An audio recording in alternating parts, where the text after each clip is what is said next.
So far, he's being accused of murder of certain Arabs about 12 years ago in Jerusalem, an event which I remember because I was living in Yerushalayim at the time, and I remember a couple of friends of mine who were arrested, and all of them were released within a few days because there was no evidence against any of them.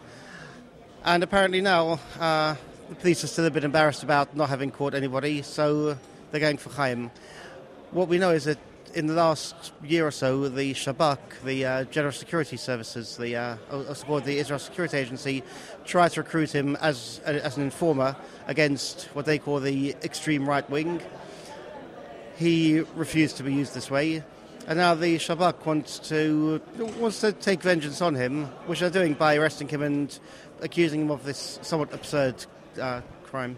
Now, we understand that he said some things throughout this whole time when he was recruited, and they're going according to this, but now we understand that these things were just said because he was under stress. Well, I can't speak for him. I can only say what I've heard from his family, from his wife who was here, from friends who've spoken, who've been in contact.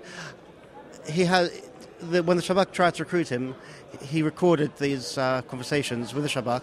It's all on record. It's all, and there are hundreds of backups all over the place.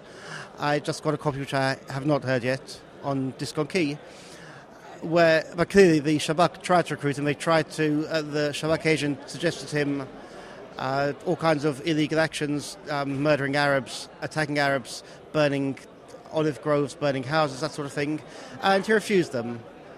Now, what do we learn from this? Did Chaim actually confess to anything? I was arrested by police. I was interrogated by Shabak, and I remember it's pretty hard to avoid saying things under Shabak interrogation. And I can imagine somebody under interrogation confessing to murdering Arlozov back in 1933. It doesn't mean it's true. People under interrogation can be forced to say almost anything. How do you see this whole phenomenon of the Shabak trying to recruit Jews basically against their fellow neighbors?